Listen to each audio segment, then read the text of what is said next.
books podcast. I thought I'd try it.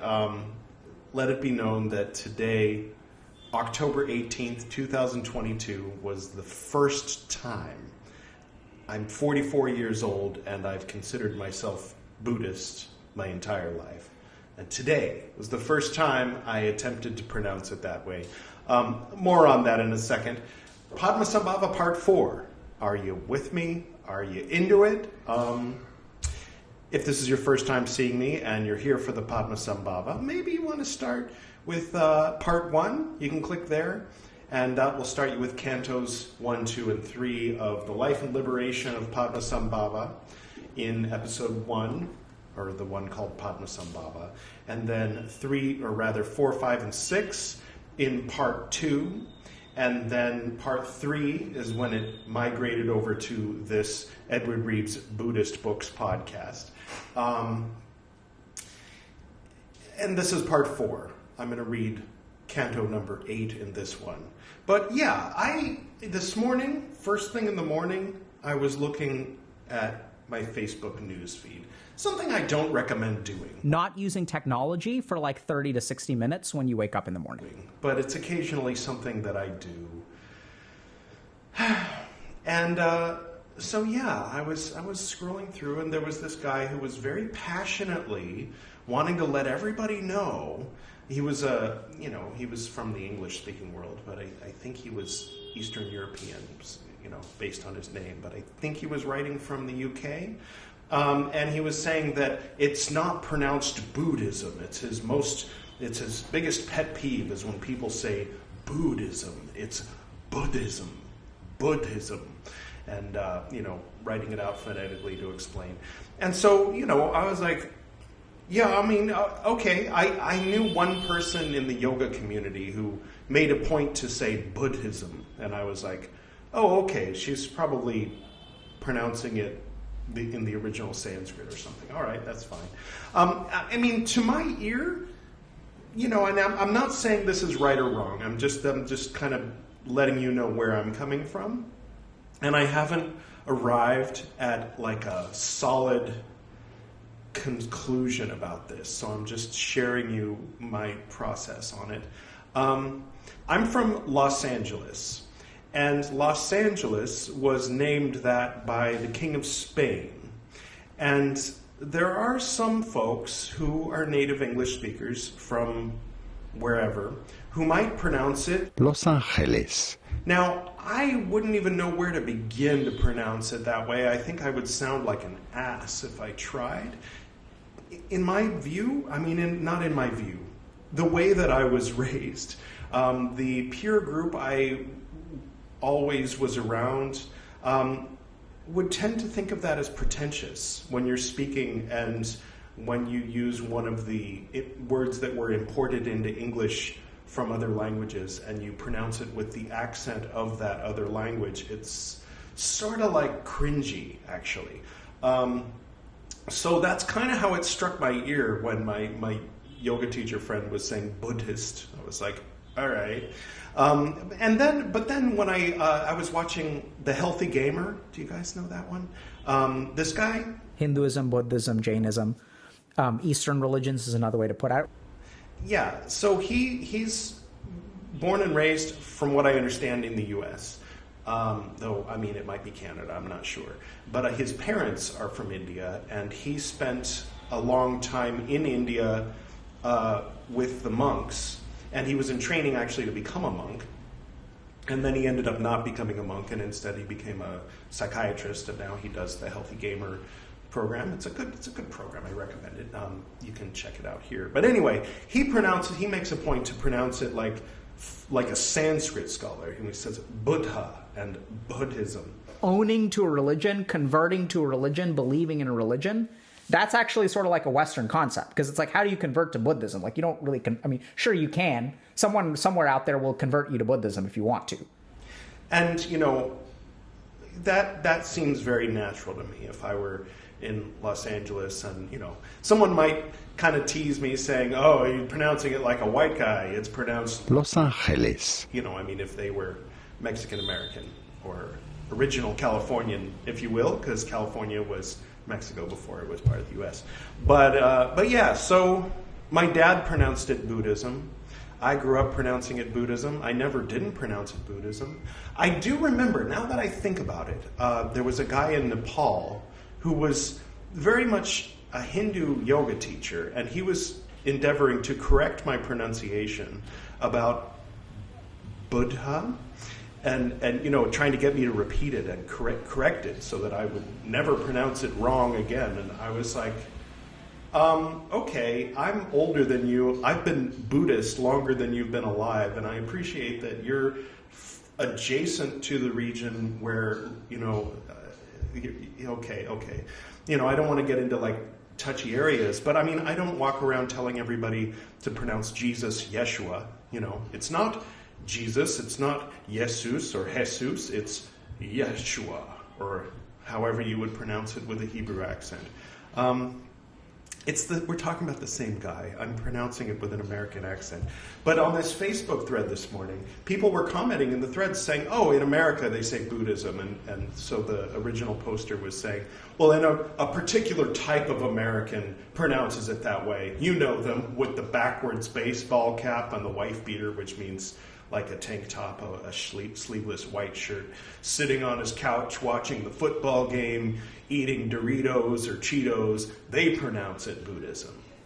And gosh, it was like first thing in the morning, and it was kind of like hitting some of my emotional trigger buttons, because while I don't like to maintain stereotypes, I recognize when I have them. I don't like to see myself as the backwards baseball cap wearing, Cheeto eating guy wearing the wife beater watching the football game, and yet I've always pronounced it Buddhism. My dad, who was born in Shanghai, China, who was a Buddhist for a long time, a Buddhist, I guess, a Buddhist. It just sounds awful to me, to my own ear, when I try to pronounce it correctly. So I hope that if there are people who maybe are watching this who've been giggling to themselves hearing me say Buddhism and Buddhist, I don't know what to say other than I acknowledge that I'm not pronouncing it in Sanskrit. I'm pronouncing it in sort of California American English. And for the folks that want to pronounce words of Spanish origin with Spanish accents, or properly in Spanish, and words with Sanskrit or Hindi origins in proper Sanskrit or Hindi, I will just say right now, I don't consider you pretentious. I used to, but I'm going to drop that. I'm okay with you. I just hope that you're okay with me, because apparently to the people that I had previously considered pretentious, I sound perhaps like a backwards, uneducated person who mangles words from other languages. So, sorry if you feel that way. It's really not my intention. But for now, like I said, this is a process. This is just something that's been on my mind this morning. I wanted to share it with you. And please do comment below. Whether you're from here or there or wherever you're from, and let me know your thoughts, if you want to, on what I'm saying and about kind of the general ideas around what I'm saying. I'm going to go ahead and, moving forward, continue to say Buddhist and Buddha, but I acknowledge that I'm not speaking Sanskrit. I asked my wife, who's from the same region that Lord Buddha was, all of these places that it mentions in Tipitaka, where he's speaking and establishing rules and giving teachings, are like a stone's throw from where her ancestors were at the time that Lord Buddha was walking the earth, and it's where her parents grew up. She left that area and moved closer to Rishikesh, Dehradun, and then eventually to Delhi, where we met. But I asked her this morning, I gave her time to wake up first, of course, and not first thing in the morning, but I asked her, does it sound weird or funny to you when I say Buddhism? And she said, no, not really. You have an American accent, of course. I say Buddhism. And I know she says that. And she has an Indian accent, so it doesn't sound odd. Like if somebody has an American accent and then just for a moment, for one word, they have an Indian accent and then they go back to an American accent. That's what, generally speaking, in the past sounded odd to me. But again, I'm going to let that go because, as Lord Jesus taught, treat others as you would like to have them treat you. And I would not want to be ostracized or judged based on the way that I pronounce Buddhism. And so I will make a point not to judge anyone else for how they do. If they make a point to pronounce it correctly and whatnot. People are big, and this isn't a thing like coming to India. There's clearly a difference between how I speak and how other people speak. I think part of it is in Los Angeles, there's a lot of people from a lot of different parts of the world. So I'm used to, people who are first generation Chinese or Armenian, or wherever they're from. People from the South, Southern United States, there's a bunch of accents in the United States. There's a whole bunch of accents in England, and then there's Scottish and Irish accents and Canadian accents and Mexican accents and all these different accents. And so I'm just used to hearing the same words spoken in 1,000 different ways. Where with French, it seems, if you get it a little wrong, they go, no. And so you end up, even if you spent 4 years learning French, you end up not ever speaking it because of the reaction that people give when you try to. So that's French. But anyway, with California American English, there's a lot of leeway with pronunciations. In India, people a lot of times won't understand me. And so I actually have to try to speak a little bit with an Indian accent or use the Indian way of pronouncing words if people are going to understand me. If, there's the OTP. I don't even know if that's a thing in the West. It's a one-time password when you're paying for something or someone's delivering a package, they'll ask for an OTP, which is a bunch of numbers. And I'll say, it's 025986. And they'll say 0359. I'll say two. And they'll say 3. Yeah, 3. I heard you. You said 3. And I said, no, 2. And so I asked Priyal, and she's like, no, you should say do. And I'm like, so I've had to I've been here 4 years now, so I've started to get used to the idea that sometimes I have to pronounce things with an Indian accent if I want people to understand me. If I go next door to the store, it's like before the Piggly Wiggly. Those who know U.S. history will be familiar with that. Before there were grocery stores as we know them now, there were these, what we call here, uncle stores, which are like, you go up and you tell them what you want, they go back and get it, they bring it up, and you pay for it. So if I want milk, then I sure as heck better not say milk. I have to say milk. Otherwise they won't understand me. I can say milk or dood. Milk, dood. So if I ever go back to California to visit and go buy milk, I might be like, milk, dude. But actually they'll be like, yeah, it's an aisle 4, you dummy. You don't just walk in and say what you want. You have to go get it and then pay for it at the automatic checkout counter. Have I gone on for too long? Yes, I have. Anyway, sometimes I like to share silly things on here. Cheers. It's one of my Darjeeling cups. It's the train. I'd like to welcome our special guest, Guru Rinpoche, who is the one who told these stories, which Yeshe Tsogyal, she's over here. I thought I'd let him be on his own today, except for the rock that I found when I was at the charnel grounds outside Bodhgaya, which are no longer charnel grounds. There's charnel grounds, and the taxi went there first, and I was like, this isn't where it is. It's here in this other place. There's a forest there now, but 2,000 years ago. Or 1,200 to 1,300 years ago, it was charnel grounds. Now it's a forest. And so I sat and meditated there for a while, contemplating the processes he went through there, where he kind of went through his Agori phase, you might say. Yes. Right. Okay. So, let's cue the music. I don't know what that is, but hopefully it's good. This is The Life and Liberation of Padmasambhava, Canto 8. The explanation of the way of the coming forth of the two doctrines. Now, in order to propagate the Buddhist teaching, according to the precepts of the perfect Buddha, Padmasambhava. While there were 1 billion Jambudvipas adhering to the texts and 10,000 billion to the formulas, and while it was the same with the Uttarakurus and the continents of East and West, there appeared one Jambudvipa that possessed both doctrines. In this land, where there were deeds of great benediction, after the period of the coming of the 5 families, there would be a dark period of 500 kalpas.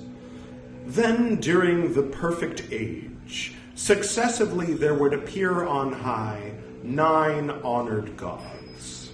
There would be a king turning the wheel, and a Buddha, lord of the teaching of the metamorphosis body, and an apparitional being holding the teaching of the body of fruition, a lion of the snows, king of wild beasts, a great soaring Garuda, king of the birds, and Udambara, king of the flowers, that's what that is, which would all appear at the same time.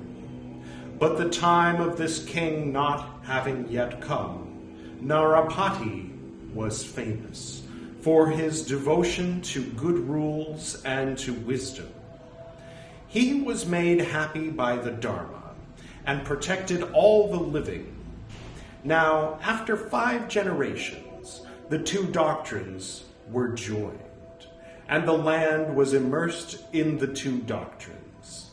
The name of the king who turned the wheel was born from the head at the foot of a palmyra tree.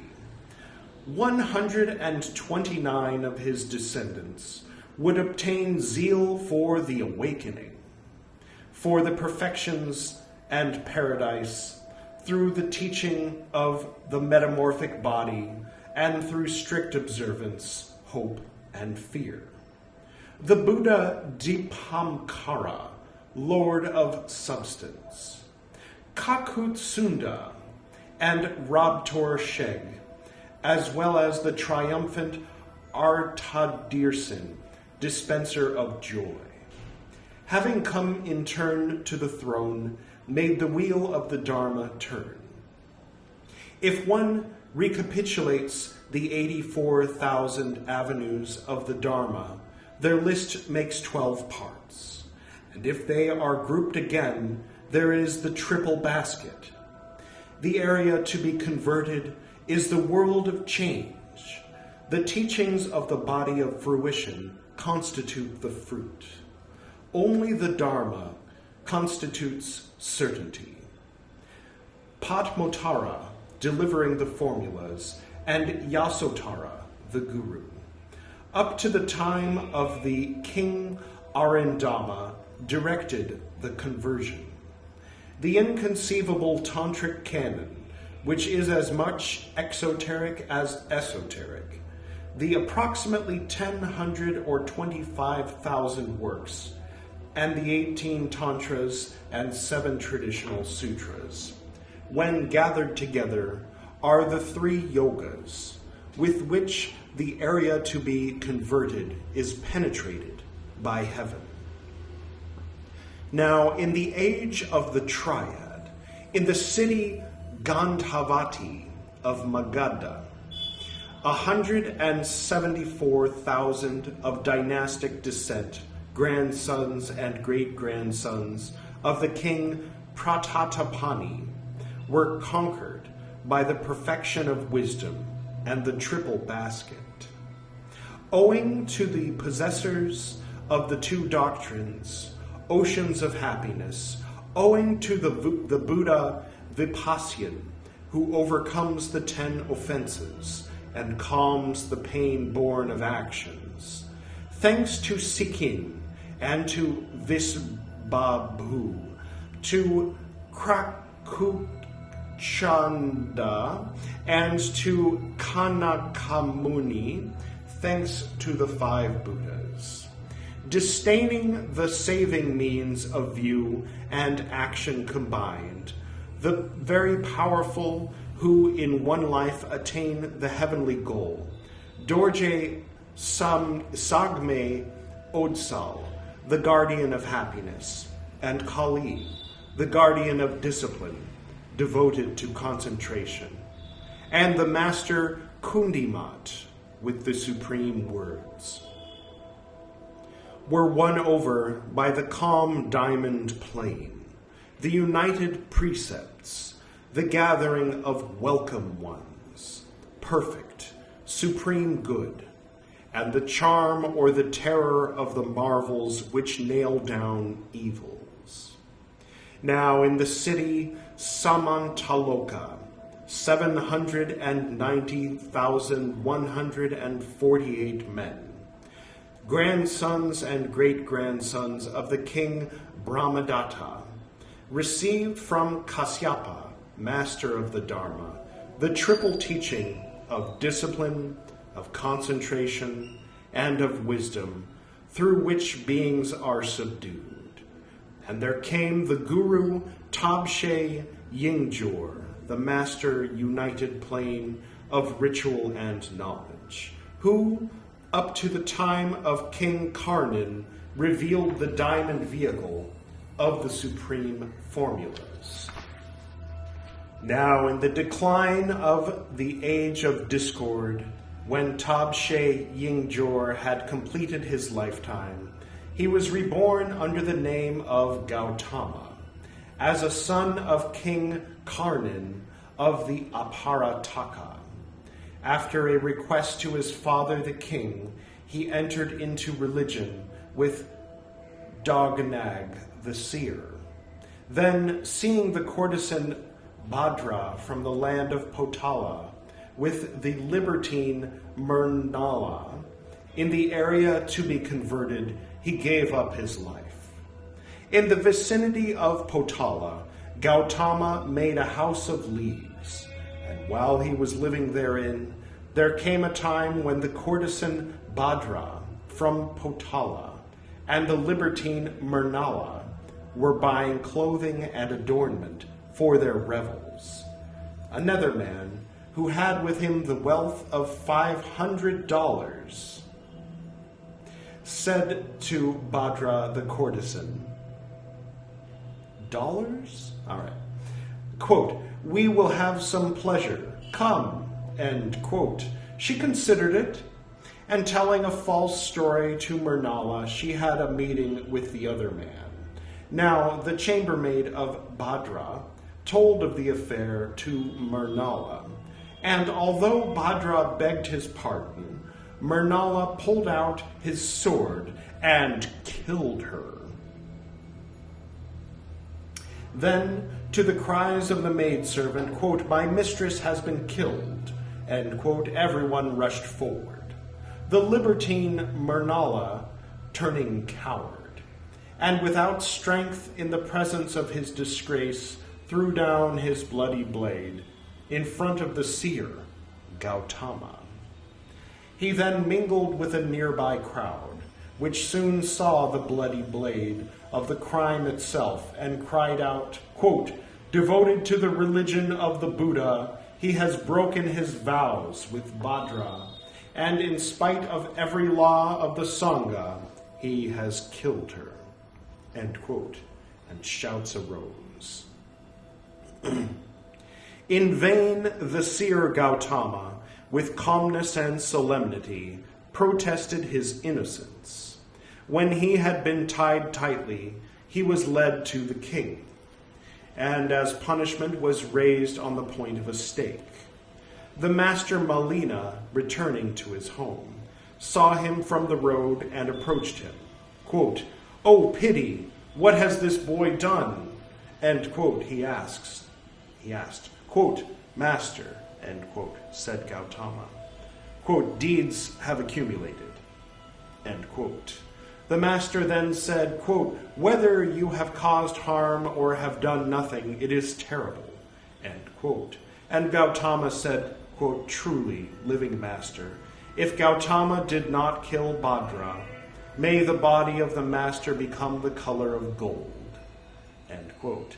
And by this true word of the innocent, the black skin of the master turned gold.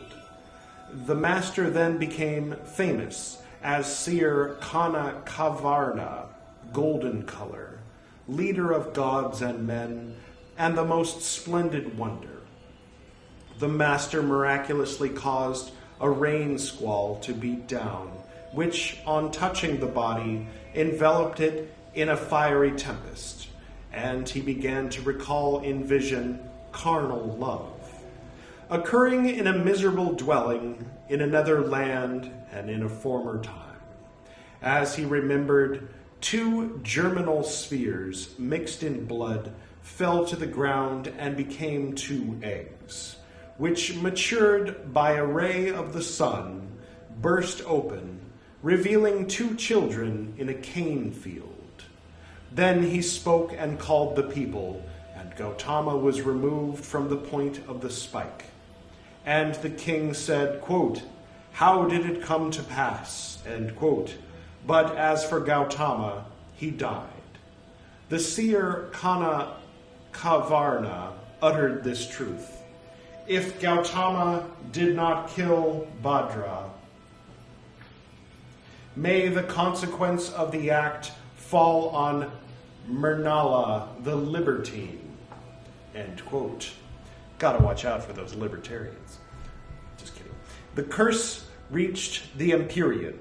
The gods spoke to the king and the crowd. Quote, "Executing the innocent and disappointing hopes by such prejudging, the king does not comply with the Dharma. Since nothing happy is occurring for the people, they are alarmed at the market of Kusa. Wars, epidemics, and famines appear in the land. Disloyal men and bandits multiply. In this life mixed with good and evil, if we do what we ought to do, the Dharma triumphs. If we honor the wicked who do not follow the Dharma and condemn the innocent who do, the people will fear justice, and 100 miseries will beset them. Thus, those who are criminals sow the seed of evil themselves, and at maturity it bursts open. Karnan should ponder the results of his actions. In order to restrain evildoers, he will break their strength by terrible tests. He will tear out that inestimable organ, the eye. He will cut off the most noble member, the head. And affirming various sanctions, he will multiply frightening examples. Or he will control evil in body and mind by means of the laws of good. He will guard what is important and not give in to slander. He will make rectifications like a king guarding his land in justice. Unbelievers will believe, and believers will redouble their faith.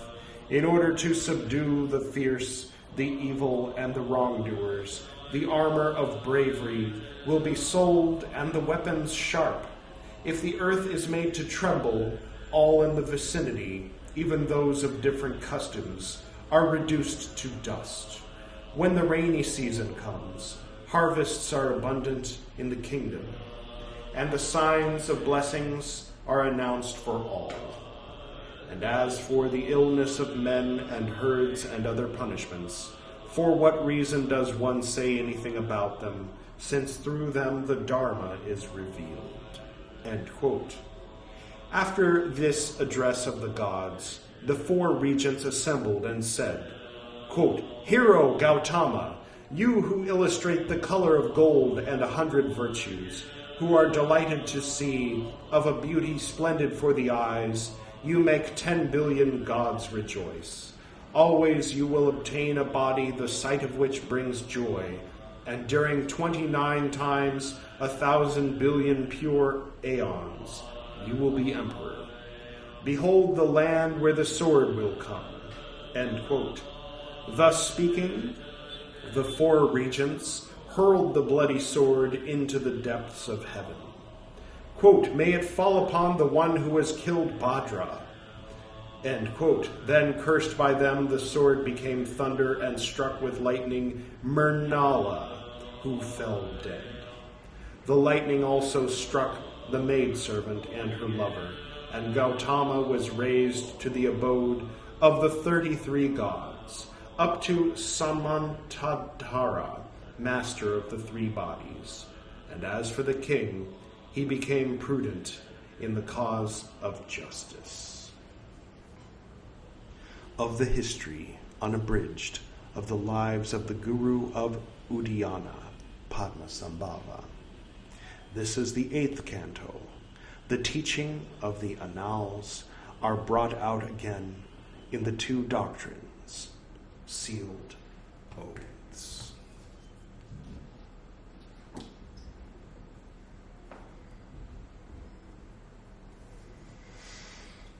All right. Seems like it has a surface level and surely levels underneath, and I think that I will listen to that a couple of times, and probably a few more things will click that didn't upon first reading. All right, so this is a little bit of a short one. It's actually kind of a good thing that I rambled on so much in the beginning, otherwise this would be a very short episode, because I'm just going to read these one at a time.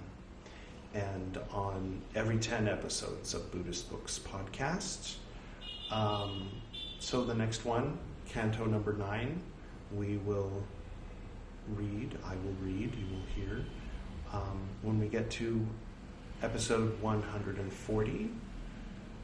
By the way, this has been Vajrayana Buddhism, specifically Padmasambhava's lineage, you might say, of Vajrayana, which was the first introduction of Vajrayana into Tibet. So the story goes. So tomorrow or the day after, whenever, we will be returning to the 3 baskets. It mentioned the 3 baskets in this one. That was fun. The Tipitaka of early Buddhism, pre-sectarian early Buddhism. So until then, blessings to you. All right. I'll go ahead and close. To the north and to the south, to the east and to the west, to the spirits of light among us, and to the spirits below, we send out our reverent love and compassion. May all beings be happy. May all beings be serene. May all beings be in peace. Om Ahom Vajraguru Pema Siddhiham. Om Ahom Vajraguru Pema Siddhiham. Om Ahom Vajraguru Pema Siddhiham. Om Ahom Vajraguru Pema Siddhiham. Om Ahom Vajraguru Pema Siddhiham. Om Ahom Vajraguru Pema Siddhiham. Om Ahom Vajraguru Pema Siddhiham. Om Ahom Vajraguru Pema Siddhiham.